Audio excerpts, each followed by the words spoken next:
안녕하세요. 오늘 저는 여러분과 함께 우리 몸이 보내는 아주 작은 신호들에 대해 이야기하려고 합니다. 특히 신장과 폐 건강과 관련된 신호들 말입니다. 나이가 들수록 우리 몸은 큰 소리로 아프다고 말하지 않습니다. 대신 아주 미묘한 변화로 먼저 알려주지요. 혹시 최근에 소변에 거품이 오래 남아 있거나 저녁마다 다리가 부어오르거나 특별한 이유 없이 피곤함을 느끼신 적이 있으신가요? 이런 증상들을 단순히 나이 탓으로 돌리기엔 우리 몸이 보내는 메시지가 너무나 소중합니다. 오늘 저는 이러한 신호들이 왜 나타나는지 그리고 어떻게 대처해야 하는지에 대해 차근차근 설명드리겠습니다. 지금부터 5가지 주제를 통해 불안한 마음이 공감으로, 공감이 안도와 희망으로 이어지도록 함께 걸어가겠습니다. 각 내용의 마지막에는 바로 실천하실 수 있는 간단한 방법들도 알려드릴 예정입니다. 매일 아침 화장실에서 소변을 본 후 변기 안에 거품이 몽글몽글 생기는 모습을 보신 적이 있으실 겁니다. 보통은 금세 사라지는데 만약 5분 이상 그대로 남아있다면 조금 긴장하실 법합니다.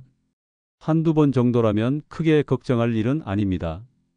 하지만 이런 현상이 며칠째 반복된다면 이는 우리 몸이 보내는 작은 경고 신호일 수 있습니다. 많은 분들이 이런 상황에서 어떻게 해야 할지 모르시겠지요. 사실 이 거품의 정체는 종종 소변으로 빠져나온 단백질입니다. 우리 신장은 마치 정교한 거름망처럼 작동하는데 이 거름망이 약해지면 원래 몸속에 있어야 할 단백질이 소변으로 새어나오게 됩니다. 그 결과 소변에 거품이 겹겹이 쌓이며 오래 남게 되는 것이지요. 이런 현상은 고혈압이나 당뇨병과도 밀접한 관련이 있습니다.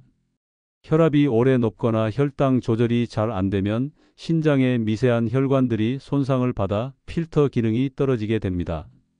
실제로 제가 상담을 통해 만났던 김정수님의 경우를 말씀드리겠습니다. 72세의 은퇴 교사이신 김정수님은 처음에는 소변 거품을 대수롭지 않게 여기셨습니다. 그냥 지나가겠지 하는 마음으로 2달을 그대로 버티셨죠. 하지만 거품이 계속 생기고 지속시간도 점점 길어지자 가족들이 걱정하기 시작했습니다. 마침내 병원에서 검진을 받으신 결과 단백뇨가 확인되었습니다. 다행히 초기 단계였기 때문에 약물 치료와 함께 식습관을 조정하기 시작하셨습니다. 그분은 먼저 염분 섭취를 줄이고 단백질 보충제 복용을 중단했습니다. 또한 격렬한 운동 대신 가벼운 산책으로 바꾸고 충분한 수분 섭취를 위해 하루 물 마시는 양을 늘렸습니다. 의사의 처방에 따라 혈압약도 복용하기 시작했죠. 그 결과 한 달 후부터 변화가 나타나기 시작했습니다. 소변 거품의 지속 시간이 눈에 띄게 줄어들었고 3개월 후 재검사에서는 단백뇨 수치가 정상 범위로 돌아왔습니다. 지금은 정기 검진을 통해 꾸준히 관리하고 계십니다. 그렇다면 이런 문제가 생겼을 때 어떻게 대처해야 할까요? 가장 중요한 것은 거품이 반복적으로 나타날 때 검진을 통해 단백뇨 여부를 정확히 확인하는 것입니다.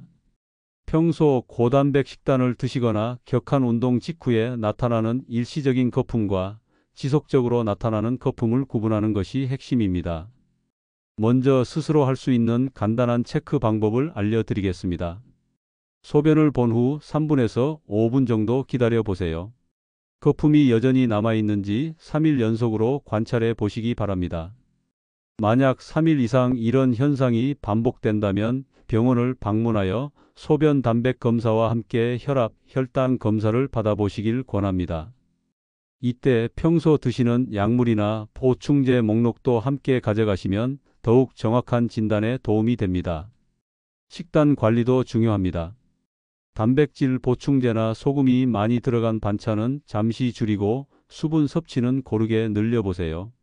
하루에 필요한 물의 양은 개인차가 있지만 보통 체중 1kg당 30ml 정도가 적당합니다. 마지막으로 거품이 지속되는 시간, 복용 중인 약물, 그날의 식사 내용 등을 간단히 메모해 두셨다가 진료 때 의사에게 보여주시면 진단에 큰 도움이 됩니다. 아침에 일어나서 거울을 보니 얼굴이 퉁퉁 부어 있고 저녁이 되면 발목과 종아리가 꽉 끼는 듯한 느낌을 받으신 적이 있으실 겁니다. 이런 경험이 익숙하신가요? 하루 종일 피곤했거나 오래 서 있었다면 일시적으로 부을 수 있습니다. 하지만 이런 현상이 며칠씩 계속 이어진다면 우리 몸의 체액 조절에 문제가 생겼을 가능성을 생각해 봐야 합니다. 우리 신장은 물과 염분을 아주 정교하게 조절하는 역할을 합니다. 마치 정밀한 저울처럼 필요한 만큼만 몸에 남기고 나머지는 소변으로 내보내죠. 그런데 신장의 필터 역할이 약해지면 수분과 나트륨이 조직으로 새어나가게 됩니다. 이때 나타나는 것이 함유성 부종입니다. 손가락으로 부은 부위를 꾹 눌렀다가 떼면 움푹 들어간 자국이 천천히 올라오는 현상을 말합니다. 이는 단순한 피로와는 다른 신체의 신호입니다. 박영자님의 사례를 통해 구체적으로 설명드리겠습니다. 68세 주부이신 박영자님은 저녁마다 양말을 벗으면 자국이 깊게 파이고 한참 동안 없어지지 않아 걱정이 컸습니다. 처음에는 하루 종일 집안일을 하느라 피곤해서 그런 것이라고 생각하셨습니다. 하지만 충분히 쉬어도 붓기가 가라앉지 않자 이상함을 느끼기 시작했죠. 특히 아침에 얼굴이 부어서 가족들이 놀랄 정도였습니다. 그분은 먼저 짠 음식을 줄여보기 시작했습니다. 평소 즐겨 드시던 김치찌개의 국물도 절반만 드시고 젓갈류도 피했습니다. 하지만 붓기는 여전했고 오히려 점점 심해지는 것 같았습니다. 결국 가족의 권유로 병원을 찾았고 검사 결과 신장 기능이 떨어져 있음이 확인되었습니다. 혈액 검사에서 크레아티닌 수치가 높게 나왔고 소변 검사에서도 단백질이 검출되었습니다. 의사는 염분 섭취를 더욱 엄격하게 제한하고 처방약을 복용하며 가벼운 운동을 병행할 것을 권했습니다. 그분은 이 조언을 충실히 따르기 시작했습니다. 염분 관리를 위해 모든 음식을 직접 만들어 드시기 시작했고 국물 음식은 아예 피했습니다. 대신 찜이나 구이 위주로 식단을 바꾸셨죠. 또한 매일 30분씩 동네를 천천히 걸으며 혈액순환을 돕기 시작했습니다. 약물 치료와 함께 이런 생활 습관 변화를 2주간 지속한 결과 놀라운 변화가 나타났습니다. 먼저 양말 자국이 예전보다 훨씬 얕아졌고 아침 얼굴 붓기도 현저히 줄어들었습니다. 한 달 후에는 신발이 다시 편안해졌고 저녁에 다리를 만져봐도 부어 있다는 느낌이 거의 없어졌습니다. 3개월 후 재검사에서는 신장 기능 수치도 많이 개선되어 있었습니다. 이처럼 부종이 3일에서 4일 정도 지속된다면 반드시 진료를 받아 정확한 원인을 파악하는 것이 중요합니다. 특히 고혈압이나 심장 질환이 있으신 분들은 신장 검사와 함께 심혈관 평가까지 함께 받아보시는 것이 안전합니다. 가정에서 할 수 있는 관리 방법도 알려드리겠습니다. 우선 염분 섭취를 점검해 보세요. 국물 요리를 드실 때는 건더기 위주로 드시고 국물은 절반 정도만 드시기 바랍니다. 젓갈류나 가공식품도 가능한 한 피해 주세요. 다리 관리도 중요합니다. 오래 앉아 계실 때는 일시간마다 발목을 위아래로 20번 정도 움직여 주시고 5분 정도 가벼운 걷기를 해주세요. 이는 혈액순환을 돕고 붓기를 예방하는 데 효과적입니다. 저녁에는 20분 정도 쿠션 위에 다리를 올려놓고 휴식을 취해보세요. 이렇게 하면 중력에 의해 다리에 모인 체액이 심장 쪽으로 돌아가는 데 도움이 됩니다. 하지만 붓기와 함께 숨이 차거나 가슴이 아프거나 갑작스럽게 체중이 늘어난다면 즉시 응급실을 방문하시기 바랍니다. 이런 증상들은 심각한 상황의 신호일 수 있습니다. 별다른 일을 하지 않았는데도 온몸이 무겁게 느껴지고 평소 좋아하던 음식도 입에 당기지 않을 때가 있습니다. 이런 증상들을 단순한 노화 현상으로만 보기에는 뭔가 설명이 되지 않는 부분들이 있으실 겁니다. 특히 이런 상태가 몇 주씩 지속된다면 우리 몸 안에서 무언가 변화가 일어나고 있다는 신호로 받아들여야 합니다. 많은 분들이 이런 증상을 겪으면서도 어디서부터 해결해야 할지 막막해 하시죠. 신장이 노폐물을 충분히 걸러내지 못하면 혈액이 마치 탁한 물처럼 변하게 됩니다. 본래 깨끗하게 정화되어야 할 혈액에 각종 노폐물이 섞여 있으면 우리 몸의 모든 기관이 제대로 된 영양과 산소를 공급받지 못하게 됩니다. 그 결과 전신에 피로감이 밀려오고 식욕이 떨어지며 때로는 체중까지 줄어들 수 있습니다. 또한 허리나 옆구리에 묵직한 통증이 느껴지기도 합니다. 이런 통증은 신장 부위의 염증이나 부종 때문에 나타나는 경우가 많습니다. 최성호님의 경험을 통해 이를 더 자세히 설명드리겠습니다. 74세로 전에 소상공인을 하셨던 최성호님은 한 달 사이에 체중이 3kg이나 빠져서 가족들과 함께 병원을 찾아오셨습니다. 그분은 평소 식사를 거르는 일이 없으셨는데 어느 순간부터 밥맛이 뚝 떨어지기 시작했다고 하셨습니다. 좋아하시던 된장찌개도 몇 숟가락 뜨면 더 이상 넘어가지 않았고 고기류는 아예 보기도 싫어졌다고 하셨죠. 처음에는 여름철 더위 때문이라고 생각하셨습니다.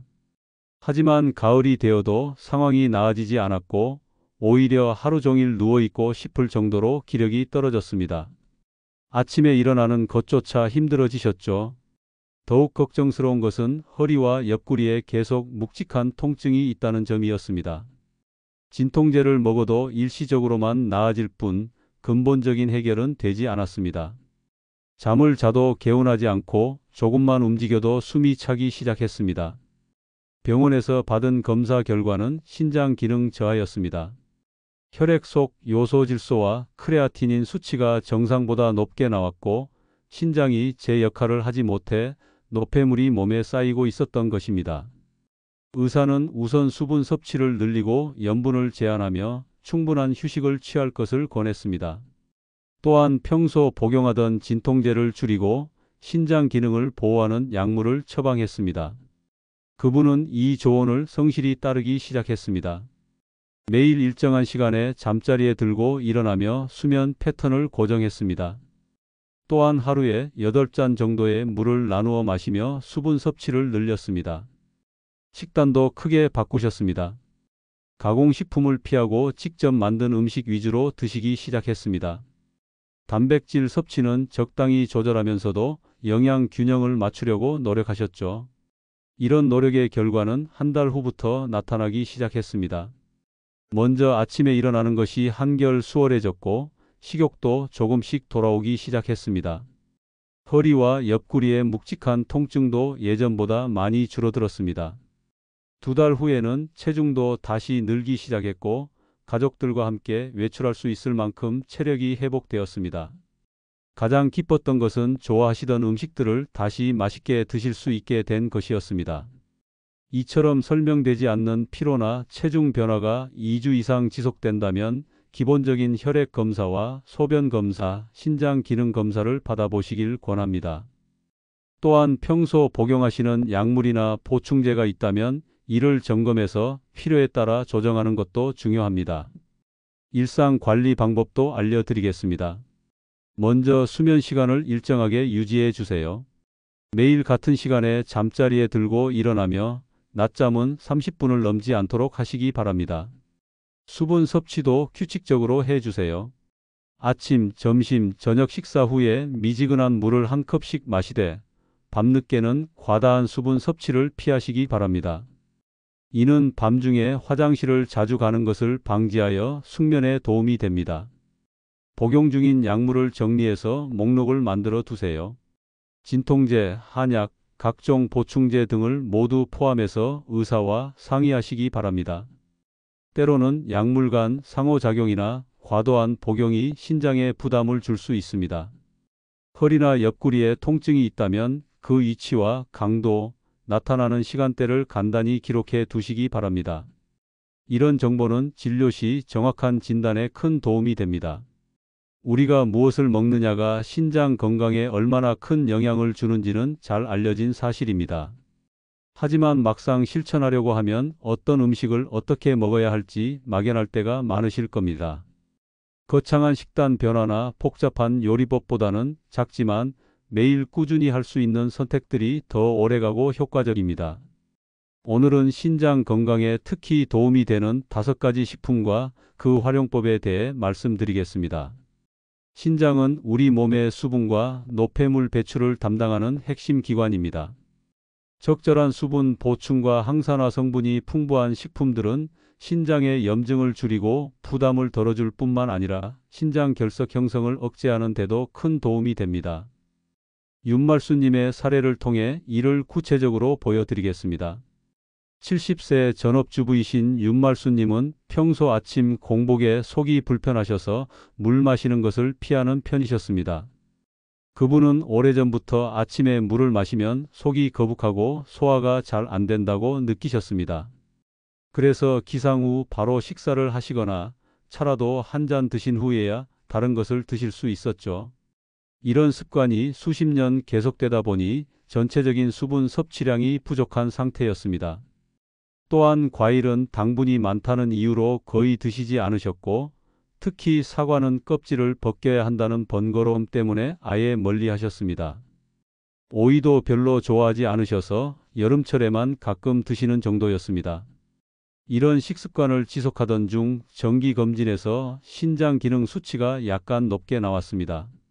의사는 수분 섭취를 늘리고 항산화 성분이 풍부한 과일과 채소를 더 많이 드시라고 권했습니다. 하지만 갑작스럽게 식습관을 바꾸기는 어려웠습니다. 그래서 가장 쉬운 것부터 차근차근 시작하기로 했습니다. 먼저 아침 공복에 찬물 대신 미지근한 레몬수를 반 컵만 마시는 것부터 시작했습니다. 레몬 한 조각을 미지근한 물에 우려낸 레몬수는 신맛이 위를 자극하지 않아 공복에도 편안하게 마실 수 있었습니다. 며칠 지나자 이 작은 변화가 습관이 되었고 속 불편함 없이 아침 수분 섭취가 가능해졌습니다. 다음으로는 사과를 껍질째 드시는 연습을 시작했습니다. 처음에는 얇게 썰어서 한 조각씩 드시다가 점차 양을 늘려 하루에 사과 하나 정도는 껍질째 드실 수 있게 되었습니다. 사과 껍질에는 과육보다 훨씬 많은 항산화 성분이 들어있어 신장 건강에 특히 좋습니다. 오이도 조금씩 식단에 추가하기 시작했습니다.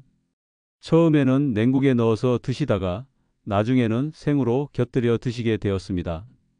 오이의 풍부한 수분과 칼륨은 체내 나트륨 배출을 돕고 부종을 완화하는 데 효과적입니다. 이런 작은 변화들을 6개월간 꾸준히 지속한 결과 놀라운 변화가 나타났습니다. 먼저 다리와 얼굴의 붓기가 현저히 줄어들었습니다. 아침에 일어났을 때 얼굴이 퉁퉁 부어 있던 것이 거의 사라졌죠. 혈압도 안정되기 시작했습니다. 평소 140대를 오르내리던 수축기 혈압이 120대로 떨어졌고 혈압약 복용량도 줄일 수 있었습니다. 가장 기뻤던 것은 6개월 후 재검사에서 신장 기능 수치가 정상 범위로 돌아온 것이었습니다. 이제 신장 건강에 도움이 되는 5가지 핵심 식품에 대해 구체적으로 알려드리겠습니다.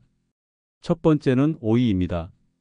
오이는 95%가 수분으로 이루어져 있어 자연스러운 수분 보충이 가능하고 칼륨이 풍부해 부종 완화에 효과적입니다. 두 번째는 충분한 물 섭취입니다. 하루 1리터 반에서 2리터 정도의 물을 나누어 마시면 노폐물 배출을 돕고 신장 결석 예방에도 도움이 됩니다. 단, 심장이나 신장 질환이 있으신 분들은 의사와 상의 후 적정량을 정하시기 바랍니다.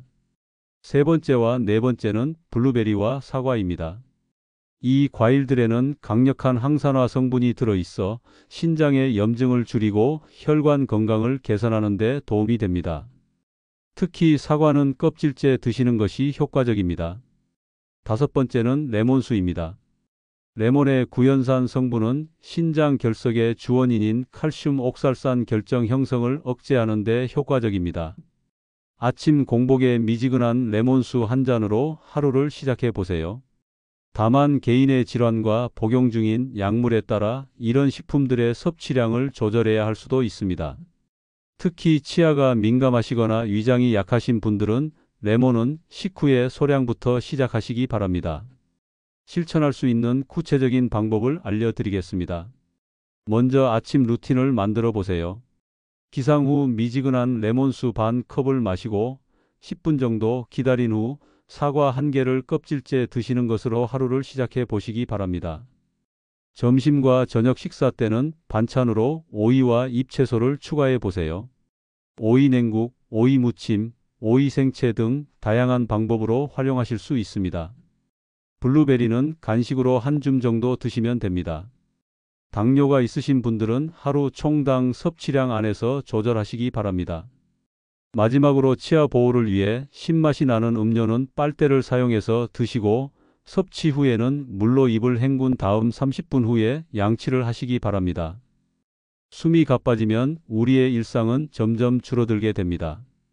겨울철에 계속되는 기침이나 잦은 가래 때문에 밤잠을 설치신 경험이 있으실 텐데요. 이런 증상들을 대수롭지 않게 여기다가 더 큰 문제로 발전하는 경우가 적지 않습니다. 사실 폐 건강과 신장 건강은 서로 밀접하게 연결되어 있습니다. 두 기관 모두 우리 몸의 노폐물을 처리하고 체내 균형을 맞추는 중요한 역할을 하기 때문입니다. 따라서 함께 관리하면 시너지 효과를 얻을 수 있습니다. 폐는 만성 염증과 산화 스트레스에 특히 취약한 기관입니다. 나이가 들수록 폐의 탄력성이 떨어지고 기관지의 섬모 운동도 약해져서 가래나 이물질을 배출하는 능력이 감소합니다. 이런 상황에서 강황, 무, 사과, 생강, 도라지 같은 식재료들이 큰 도움이 될 수 있습니다. 이들 식재료는 염증을 낮추고 점액 조절을 도우며 면역력 강화에도 효과적입니다. 여기에 충분한 수분 섭취와 적절한 운동, 체중 관리가 더해지면 호흡에 대한 부담을 크게 줄일 수 있습니다. 이기호님의 사례를 통해 이를 구체적으로 보여드리겠습니다. 76세 은퇴 공무원이신 이기호님은 매년 겨울이 되면 밤기침 때문에 잠을 제대로 이루지 못하셨습니다. 그분은 젊었을 때부터 흡연을 하셨고 10년 전에 금연을 하셨지만 겨울철 기침은 계속 괴롭혔습니다. 특히 밤에 누우면 가래가 목에 걸려 기침이 심해져서 가족들까지 잠을 설치게 만들었습니다. 병원에서 검사를 받아봐도 특별한 이상은 없다고 했지만 매년 반복되는 증상 때문에 겨울이 오는 것이 두려우셨습니다.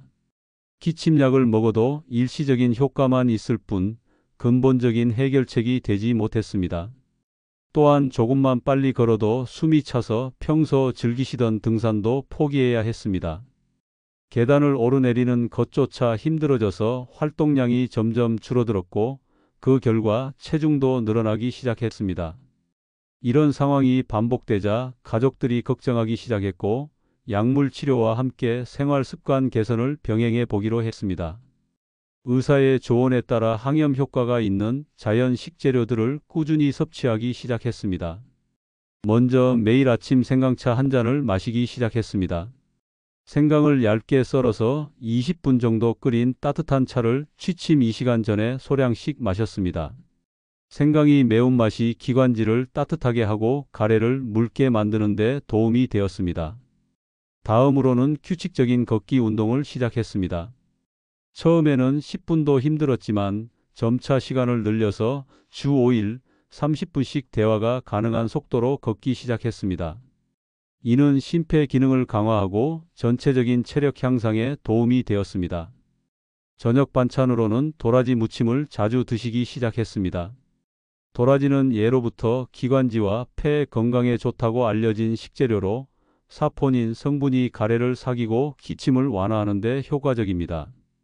이런 변화들을 한 시즌 동안 꾸준히 지속한 결과 놀라운 개선이 나타났습니다.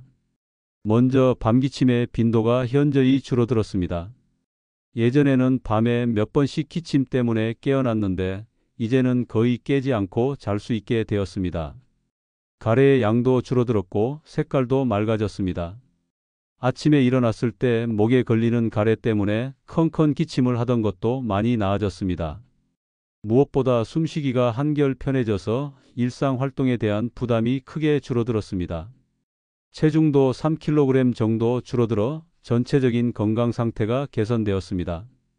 계단을 오르내릴 때 숨이 차는 정도도 많이 나아져서 다시 가벼운 등산을 즐길 수 있게 되었습니다. 폐 건강과 신장 건강을 함께 관리하면 이처럼 상승 효과를 얻을 수 있습니다. 두 기관 모두 체내 노폐물 처리와 균형 유지에 중요한 역할을 하므로 하나가 좋아지면 다른 하나에도 긍정적인 영향을 미치게 됩니다. 따뜻한 수분 섭취는 기관지, 점막을 보호하고 가래를 묽게 만드는 데 도움이 됩니다. 또한 무, 사과, 생강, 도라지 같은 식재료들을 식단에 꾸준히 포함시키면 염증을 줄이고 면역력을 강화할 수 있습니다. 다만 강황의 경우 소량부터 시작하시기 바랍니다. 또한 항응고제나 혈압약을 복용 중이신 분들은 이런 식재료들이 약물과 상호작용을 일으킬 수 있으므로 의사와 먼저 상의하시는 것이 안전합니다. 실천할 수 있는 구체적인 방법들을 알려드리겠습니다. 먼저 매일 생강차 한 잔을 습관화해 보세요. 생강을 얇게 썰어서 20분 정도 달인 따뜻한 차를 취침 2시간 전에 소량씩 마시시기 바랍니다. 걷기 운동도 꾸준히 해주세요. 주 5일 30분씩 대화가 가능한 속도로 걷는 것이 적당합니다. 처음에는 시간이나 거리에 연연하지 마시고 꾸준함에 초점을 맞추시기 바랍니다. 체중 관리를 위해서는 허리띠 구멍 한 칸 줄이기를 목표로 하시면 됩니다. 저염식과 채소 중심의 식단으로 점진적인 체중 감량을 해보세요. 겨울철을 대비해서는 실내 습도를 40에서 60%로 유지하고 외출 후에는 반드시 손을 씻고 가글을 하여 점막을 보호하시기 바랍니다. 오늘 함께 나눈 5가지 주제는 결국 하나의 메시지로 요약됩니다. 바로 작은 신호를 놓치지 않고 작은 습관으로 건강의 방향을 되돌릴 수 있다는 것입니다. 소변 속 거품, 얼굴과 다리의 붓기, 그리고 설명되지 않는 피로감. 이 3가지 신호만큼은 꼭 기억해 주시기 바랍니다.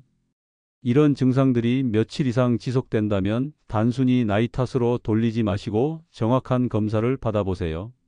또한 오늘 말씀드린 음식들과 생활 습관으로 신장과 폐를 함께 챙겨 보시기 바랍니다. 오이와 물로 수분을 보충하고 사과와 블루베리로 항산화 효과를 얻으며 레몬수로 결석을 예방하고 생강과 도라지로 호흡기를 보호하세요. 우리는 나이를 거꾸로 돌릴 수는 없습니다. 하지만 건강의 방향을 바꾸는 선택은 지금 이 순간에도 할 수 있습니다. 불안했던 마음은 정확한 점검으로, 공감했던 경험은 실천으로, 그리고 안도감은 꾸준한 관리에서 나옵니다.